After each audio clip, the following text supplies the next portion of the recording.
ஓம் சிவாய. வணக்கம் நேயர்களே, ஸ்பிரிச்சுவல் டிவி நேயர்களுக்கு லக்ஷ்மி நாராயண அன்பு வணக்கங்கள். இப்போ நம்ம பார்க்க போகிறது வார ராசி பலன். ஸோ நான் எப்போதுமே சொல்கிறதாங்க, லக்னத்துக்கு பாருங்கள். ராசிக்கு பார்ப்பதை விட லக்னத்துக்கு பாருங்கள், ரொம்ப பர்ஃபெக்டாக இருக்கும். உதாரணமாக ஒரு மகர லக்னம் விருச்சிக ராசினா நீங்கள் விருச்சிக ராசிக்கான பலன்களை பார்க்குறோம். மகர ராசிக்கான பலன்களை பார்க்கும்போது ரொம்ப பர்ஃபெக்டாக இருக்கும். முதல்ல வர்றது பொது பலன்கள், அதுக்கப்புறம் தசாபுக்தி பலன்கள். ஸோ உங்கள் ஜாதகத்தில் என்ன தசாபுக்தி அந்தரங்கள் வருதோ அதை மிங்கிள் பண்ணி பார்க்கணும், ரொம்ப பர்ஃபெக்டாக இருக்கும். வீடியோட எண்டில் டிப் ஆஃப் த வீக் இருக்குது, மறக்காமல் பாருங்கள். துலாம் ராசி. ஸோ துலாம் ராசிக்கு பார்த்திங்கன்னா உங்களது ராசி அதிபதி சுக்கிரன். சுக்கிரன் 2ல் இருக்காருங்க. 8ஆம் அதிபதி 2ல் இருக்கும்போது பேசும்போது ரொம்ப கவனமாக பேசணும். பிரயாணங்கள்லையும் கொஞ்சம் கவனமாக இருக்கிறது ரொம்ப ரொம்ப நல்லது. ஓகே. ஸோ அதுக்கப்புறம் பார்க்கும்போது உங்களது 2ஆம் அதிபதி 3ல் இருக்கும்போது சின்ன சின்ன கலகங்கள் ஏற்படுறதுக்கான வாய்ப்புகள் இருக்குன்னா ரொம்ப கவனம். நம்ம தெரியாமல் கேமரா வைக்கிறது, நம்மளுடைய ஃபோனை ஹேக் பண்ணுறது, அந்த மாதிரி விஷயங்கள்லாம் இருக்கும், கொஞ்சம் கவனமாக இருந்துக்கணும்.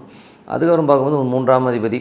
ஸோ 3ஆம் அதிபதி 9ல் இருக்கும்போது நிறைய பிரயாணங்கள். ஸோ பிரயாணங்கள் நிறையா இருக்கும். அது மட்டும் இல்லாமல் உங்களுக்கு வேலை விஷயமாக நிறைய அங்கங்கே அலைச்சல் கொஞ்சம் ஜாஸ்தியாக இருக்கிறதான வாய்ப்பு இருக்குது. அப்பாவுடைய விஷயங்களில் சின்ன சின்ன பிடிவாதங்கள் இருக்கும். ஸோ அது மட்டும் கொஞ்சம் கேர்ஃபுல்லாக பார்த்துக்கணும். மற்றபடி பேசும்போதோ பழகும்போதோ கொஞ்சம் கவனமாக பேசுறது ரொம்ப ரொம்ப நல்லது. அதுக்கப்புறம் துலா ராசிகளுக்கு பார்த்திங்கன்னா 4 மற்றும் 5ஆம் அதிபதியான சனி 6ல் இருக்கும்போது நல்ல ஒரு ஏற்றங்கள், நல்ல லாபங்கள்லாம் அற்புதமாக இருக்கும். ஏன்னா 6ல் சனி இருக்கும்போது எதிரிகளை வென்று நல்ல ஒரு வருமானங்கள் வர்றதுக்கான வாய்ப்புலாம் ரொம்ப அற்புதமாக இருக்குது. புதிய சொத்துக்கள் ஏதாச்சும் லோன் போட்டு வாங்குறது, குழந்தைகளுக்காக ஒரு லெவலில் முன்னேறி ஒரு பெரிய எஃபோர்ட் எடுக்கிறதுக்கான விஷயங்களும் ரொம்ப அற்புதமாக இருக்குது. 6ஆம் அதிபதி. ஸோ 6ஆம் அதிபதியான குரு உங்களுக்கு 9ல் இருக்கும்போது வேலை விஷயமாக நிறைய பிரயாணமான விஷயங்களே கண்டிப்பாக இருக்கும். பட் ரிசல்ட் கொஞ்சம் ஸ்லோவாக வரமான ஃபீலை கண்டிப்பாக கொடுக்குங்க. 7ஆம் அதிபதியான செவ்வாய். 7ஆம் அதிபதியான செவ்வாய் பார்த்திங்கன்னா உங்களுக்கு 3ல் இருக்கும்போது நிறைய பிரயாணங்கள். அது மட்டும் இல்லாமல் ஒரு பிரயாணங்கள் வெற்றி கண்டிப்பாக கிடைக்கும். கொஞ்சம் ஒரு ஸ்ட்ரெஸ்ஸாக போய் அதுக்கப்புறம் கிளியர் ஆகிறதுக்கான வாய்ப்புலாம் ரொம்ப நல்லா இருக்குங்க. ஸோ எல்லாமே ரொம்ப சிறப்பான விஷயங்கள் தான். அதுக்கப்புறம் பார்க்கும்போது உங்களுடைய 8ஆம் அதிபதியான சுக்கிரன் 2ல் இருக்கும்போது பேசும்போது கவனமாக பேசுங்க. ஏதாவது இடவுடமாக பேசி அதனால் ஒரு பிரச்சனைகளோ டென்ஷனோ வர்றதுக்கான வாய்ப்பு இருக்குன்னா ரொம்ப ரொம்ப கவனமாக இருக்கணும். அதுக்கப்புறம் உங்களுக்கு 9ஆம் அதிபதியான புதனும் 2ல் இருக்கும்போது பிரயாணங்களில் ரொம்ப சிறப்பான விஷயங்கள், நல்ல ஏற்றங்கள் வர்றதுக்கான வாய்ப்புலாம் இருக்குது. கொஞ்சம் அலைச்சல்கள் ஜாஸ்தியாக இருக்கிறதுக்கான வாய்ப்புகளை கண்டிப்பாக கொடுக்கும். அதுக்கப்புறம் உங்களுடைய 10ஆம் அதிபதி சந்திரன் புதிய தொழில் வாய்ப்புகளை கொடுக்கும். தொழில் நல்ல வருமானம், நல்ல ஏற்றங்கள் வர்றதுக்கான வாய்ப்புலாம் ரொம்ப நல்லாயிருக்கு. 11ஆம் அதிபதி 2ல் இருக்கும்போது நல்ல ஒரு கமாண்டிங்கான போஸ்டிங், நம்ம எதிர்பார்த்துருந்த ஒரு ப்ரொமோஷன்ஸ் சில பேர் கிடைக்கிறதுக்கான வாய்ப்பெலாம் இருக்குது. சில பேர் நிறைய ட்ராவல் மூலியமாக ஒரு வெற்றிகரமான நல்ல சம்பாதிக்கிறது, நல்ல சந்தோஷமான ஒரு குதூகலமாகவும் பெரிய வருமானங்களை ஈட்டுறதுக்கான வாய்ப்பு ரொம்ப நல்லாயிருக்கு. ஸோ அதுக்கப்புறம் 12ஆம் அதிபதி 2ல் இருக்கும்போது குடும்பத்துக்காக நிறைய செலவு பண்ணுற சூழ்நிலை நிறைய ஏற்படுத்தும். குடும்பத்துக்காக கொஞ்சம் பிரயாணம் பண்ணுற சூழ்நிலை கண்டிப்பாக ஏற்படுத்துங்க. ஸோ இதுவரை பார்த்து பொது பலன்கள். இப்போ பார்க்கும்போது தசாபக்தி பலன்கள். துலா லக்னமாக இருந்து சூரியன் தசாவில் சூரியன் 11ஆம் அதிபதி 2ல் இருக்கும்போது பெரிய வெற்றிகள், பெரிய லாபங்களை அள்ளி கொடுக்கறதுக்கான வாய்ப்புலாம் ரொம்ப நல்லா இருக்குது. அதுவும் புதனுடைய சாரத்திலும் பிரயாணங்களாலும் தந்தை சார்ந்த உறவாலும் நல்ல லாபங்கள் வரதுக்கான வாய்ப்புலாம் ரொம்ப அற்புதமாக இருக்குது. துலா லக்னமாக இருந்து சந்திர தசாபத்தில் சந்திரன் சிறப்பான விஷயங்கள், ஒரு கான்ஃபிடென்ட்டாக ஒரு பெரிய லெவலில் ஒரு தொழில் ரீதியான விஷயம், நிறைய பிரயாணங்களும் நல்ல லாபங்களும் கிடைக்கிறதுக்கான வாய்ப்பு ரொம்ப நல்லா இருக்குது. துலா லக்னமாக இருந்து செவ்வாய் தசாபதி. செவ்வாய் 7ஆம் அதிபதி உங்களுக்கு 3ல் இருக்கும்போது நிறைய பிரயாணங்களை கொடுக்கறதுக்கான வாய்ப்புகளை கொடுக்குங்க. செவ்வாய் கேதுடைய திசையில் இருக்கும்போது வீடு, சொத்துக்கள் ஏதாச்சும் லிட்டிகேஷன்ஸ் இருந்ததுன்னா இப்போது நீங்கள் அது கிளியர் பண்ணுறது, ஒரு செட்டில்மெண்ட் டீட் போடுற மாதிரி விஷயங்கள்லாம் அற்புதமாக வேலை செய்யுங்க. துலா லக்னமாக ராகு தேசம். ராகு பார்த்திங்கன்னா 5ல் இருக்கும்போது கொஞ்சம் ஆன்மீக சுற்றுலா, ஆன்மீக பிரயாணங்கள் போகிற மாதிரி விஷயங்கள்லாம் இருக்கும். ஸோ குழந்தைகளுக்காக கொஞ்சம் நம்ம எமோட் ஆகிற மாதிரி சூழ்நிலையும் கண்டிப்பாக ஏற்படுத்துங்க. அதுக்கப்புறம் துலா லக்னம் குரு தசாபதி குரு பார்த்திங்கன்னா உங்களுக்கு 3 மற்றும் 6ஆம் அதிபதி 9ல் இருக்கும்போது வேலையில் நிறைய பிரயாணங்கள் பண்ணுற மாதிரி சூழ்நிலை கண்டிப்பாக ஏற்படுத்தும். அப்பாவுடைய உடல்நலம் சம்மந்தமான விஷயங்களில் கொஞ்சம் கேர்ஃபுல்லாக இருந்துக்கிறது ரொம்ப ரொம்ப நல்லது. துலா லக்னமாக சனி தசாபதி சனி பார்த்திங்கன்னா 4, 5ஆம் அதிபதி 6ல் இருக்கும்போது தாயாரோட உடல்நலம் சம்மந்தமான விஷயங்களும் கொஞ்சம் கேர்ஃபுல்லாக பார்த்துக்கணும். மற்றபடி பார்த்திங்கன்னா குழந்தைகளோட வளர்ச்சியும் அபரீதமாக இருக்குங்க. துலா லக்னமாக புதன் தசாபுத்தி அந்தரங்கள். புதன் பார்த்திங்கன்னா 9ஆம் அதிபதி 2ல் இருக்கும்போது பிரயாணங்கள் ரொம்ப சிறப்பாக இருக்கும். அப்பாவுடைய உடல்நலம் சம்மந்தமான விஷயம் கொஞ்சம் கேர்ஃபுல்லாக இருந்துக்கிறது நல்லது. அப்பாவுடைய பிடிவாதங்கள் சில நேரத்தில் நம்மளை டென்ஷன் கொடுக்கும். துலா லக்னமாக இருந்து புதன் தசாபுத்தி அந்தரங்கள். புதன் 9ஆம் அதிபதி மற்றும் 12ஆம் அதிபதியான அவர் 2ல் இருக்கும்போது அது வந்து கொஞ்சம் அப்பாவோட உடல்நலம் சம்மந்தமான விஷயங்களில் கொஞ்சம் டென்ஷன்ஸை கொடுக்கும். சில நேரம் செலவுகள் வர்றதுக்கான வாய்ப்புலாம் இருக்குது. அப்பாவுக்கு உங்களுக்குமே ஒரு நிறைய தர்க்கங்கள் வர்றதுக்கான வாய்ப்புலாம் இருக்கணும். ரொம்ப கவனமாக இருக்கணும். துலா லக்னமாக இருந்து கேது திசாபுத்தி இருந்தவர்கள் கேது வந்து உங்களுக்கு 11 இருக்கார். அதுவும் சுக்கரனுடைய சாரத்தில் ஏதாச்சும் ஒரு லிட்டிகேஷன் கேசஸ் வக்கீல் துறையில் அற்புதமான லாபங்கள்லாம் இருக்குது. இப்போ உட்காந்து பேசும்போது பழைய கேசஸை கூட சால்வ் பண்ணுறதுக்கான ரொம்ப நல்லாயிருக்கு.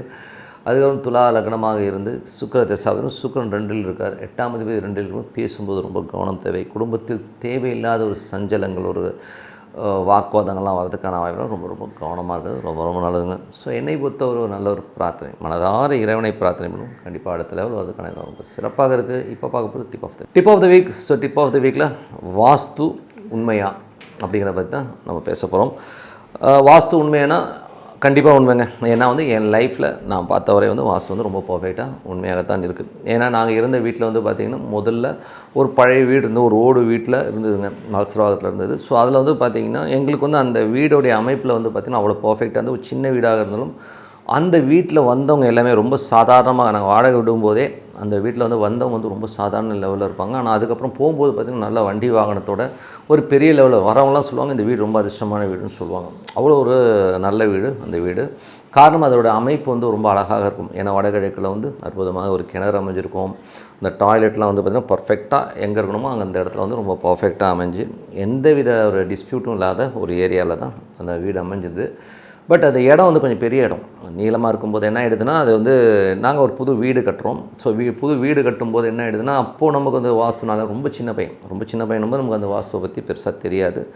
ஸோ அப்போது வீடு கட்டுறோம், ஒரு இன்ஜினியர் வச்சு கட்டும்போது அது பார்த்திங்கன்னா அது கட்டி முடித்தோம். அதில் ஏகப்பட்ட குழப்பங்கள். அதில் வந்து என்ன ஆகிடுதுன்னா அந்த லைன் கொடுக்குறோம் இல்லையா, எல்லாருமே வந்து வாஸ்து பிரகாரம் அவர் என்ன சொல்லுவார், அவர் வந்து ஃப்ளாட்லாம் கட்டுற ஒரு பில்டர் தான். அவர் கட்டும்போது அவர் அமைப்பு பிரகாரம் டாய்லெட்லாம் கரெக்டாக தான் போட்டார், இல்லைன்னு சொல்ல முடியாது. ஆனால் அது ஈசானியத்தில் அந்த டாய்லெட் பைப் லைன்ஸ் வந்து ஃபுல்லாக ஈசானியம் கன்னிமூலை எல்லாத்தையுமே எஃபெக்ட் பண்ணுச்சு. டோட்டலி வந்து அந்த பில்டிங்கே வந்து டோட்டலாக வந்து எஃபெக்ட் ஆகி அந்த வீட்டில் நாங்கள் கிரகப்பிரவேசம் பண்ணி போய் அடுத்த வருஷம்லாம் எங்கள் மதர் இறந்துட்டாங்க. டோட்டல் ஃபேமிலி வந்து டோட்டலாக கொலாப்ஸ் ஆச்சு. ஏன் சொல்கிறேன்னா அவ்வளோ ஒரு இந்த வாஸ்துங்கிறது வந்து அவ்வளோ பர்ஃபெக்டாக ஒர்க் ஆச்சு. அதுக்கப்புறமா பார்த்திங்கன்னா அதுக்கப்புறம் வாங்கினவங்க வந்து அதை ஆல்ட்ரு பண்ணி அழகாக பண்ணாங்க. எதுக்குன்னா அதுக்கப்புறம் நாங்கள் அந்த ப்ராப்பர்ட்டி விற்கிற மாதிரி ஒரு சூழ்நிலையை கண்டிப்பாக ஏற்படுத்துச்சு. ஏன்னா வாஸ்து இருக்கானா கண்டிப்பாக இருக்குது. ஏன்னா அதே மாதிரி இன்னொரு வீட்டுக்கு போனேன். அந்த வீட்டில் வந்து பார்த்தீங்கன்னா எனக்கு வடகிழக்கில் வந்து பெரிய பள்ளம் வந்து அந்த பழைய வீட்டு ஸ்டைலில் இருக்கும். ஸோ அந்த வீட்டுக்குள்ளே நுழையும் போது பார்த்திங்கன்னா அங்கேருந்து பார்த்தீங்கன்னா என்னோடய கிராஃப்ட் டக்குன்னு ஏறிச்சு. ஒரு வருமானத்துலையும் சரி, நல்ல ஒரு பணம், நல்ல வசதி, நல்ல ஒரு சந்தோஷமான வாழ்க்கை அதுலேருந்து வந்துச்சு. அதுக்கு காரணம் என்னென்னா அந்த வாஸ்து வந்து அவ்வளோ பர்ஃபெக்டாக அமைஞ்சு. நமக்கு நல்ல நேரம் இருந்ததுன்னா கண்டிப்பாக வந்து வாஸ்து வந்து நம்மளை நல்ல வீட்டுக்கே கொண்டு போகும். அப்படி தான் நம்ம அலர்ட்டாக இருந்துக்கணும். ஸோ ஒரு சில விஷயங்களே ரொம்ப அலர்ட்டாக நம்ம பார்க்கும்போது கண்டிப்பாக வாஸ்து வந்து ரொம்ப பர்ஃபெக்டாக ஒர்க் ஆகுது. அது மட்டும் இல்லாமல் இன்பிட்வீன் வந்து வேறு ஒரு வீட்டுக்கு சேஞ்ச் ஆகும்போது ரொம்ப கஷ்டம். கிட்டத்தட்ட ஒரு 10 வருஷம்லாம் ரொம்ப கஷ்டப்பட்டோம். அந்த எங்கள் அம்மா இறப்புக்கு அப்புறம் நாங்கள் வாடகைக்கு ஒரு வீட்டுக்கு போனோம். அங்கே வந்து கன்னிமூலையில் வந்து உங்களுக்கு வந்து டாய்லெட் வந்தது. ரொம்ப நிறைய கடன்கள், நிறைய பிரச்சனைகள். அதுக்கப்புறம் நாங்கள் வந்ததுக்கப்புறம் வேறு ஒருத்தவங்க போனாங்க, அவங்களுக்கும் ஒரு பெரிய டிசாஸ்டர். அதே மாதிரி கடன் பிரச்சனைகள் அவங்களும் மாட்டி ரொம்ப ஒரு ஸ்ட்ரெஸ்ஸையும் டென்ஷனையும் உருவாக்குச்சுன்றது தான் உண்மையான விஷயம்.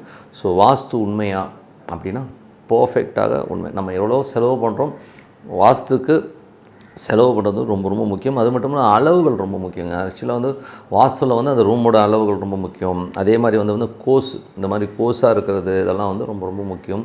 அதில் வந்து வடகிழக்கு மட்டும் நீண்டிருந்ததுன்னா ஒன்றும் பிரச்சனை கிடையாது. மற்றது இருந்ததுன்னா நீங்கள் வந்து ஸ்கொயர் பண்ணி பண்ணுறது ரொம்ப ரொம்ப நல்லதுங்க. இல்லைனா அது தேவையில்லாத மன உளைச்சலையும் ஒரு டென்ஷனையும் கொடுக்குங்கிறது வந்து எந்தவித சந்தேகமும் இல்லை. அதனால் வாஸ்துங்கிற சயின்ஸ் வந்து ரொம்ப ரொம்ப ரொம்ப பர்ஃபெக்டாக இருக்கும்.